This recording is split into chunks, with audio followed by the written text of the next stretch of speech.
એ પણ એક વાત જાણવી હતી, ખાસ કરીને આપે જે સેક્ટર્સ કયા એમાંથી એક સેક્ટર જે નથી આપણે ચર્ચાયું એ છે કન્ઝમ્પશનનું સેક્ટર.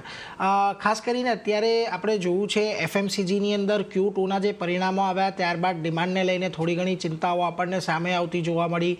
બીજી તરફ ખાસ કરીને અત્યારે આપણે જોઈએ તો જે રિપોર્ટ્સ આવી રહ્યા છે, હમણાં પણ SBIનો જે એક રિપોર્ટ આવ્યો ત્યાં આગળ રૂરલ પોવર્ટી થોડી ઓછી થઈ હોવાના એક સમાચાર મળી રહ્યા છે.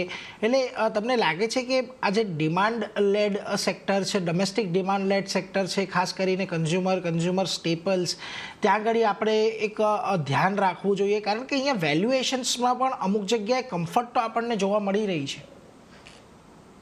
એકચ્યુઅલી વેલ્યુએશનના હિસાબે જ કમ્ફર્ટ નથી, કારણ કે આ ગ્રોથ રેટ કમ થઈ ગયેલી છે. તો તમે અગર જો ગ્રોથને વસ્તે એડજસ્ટ કરશો તો valuation again look very stretch. તેથી આપણને આ સ્પેસમાં એકચ્યુઅલી હમણાં આજની તારીખમાં કઈ પેલું કમ્ફર્ટ નથી, ગિવન કે એ લોકોની ગ્રોથ પહેલે બી નહીં હતી.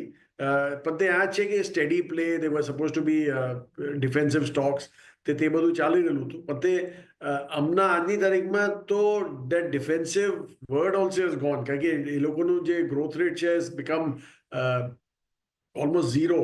પહેલે સિંગલ ડિજિટ ગ્રોથ થતો હતો, હવે ઓલમોસ્ટ ઝીરો થઈ ગયેલો છે.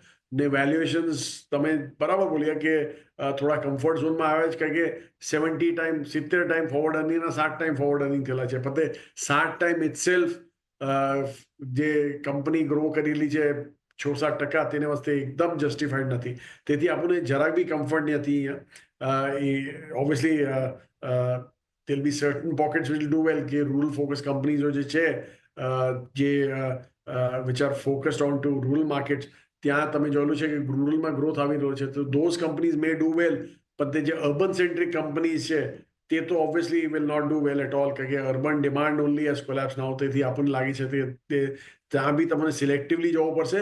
પણ તે આજની તારીખમાં ઓવરઓલ તમે સેક્ટર જોશો તો આપણને જરાક બી કમ્ફર્ટ નથી તે સેક્ટર.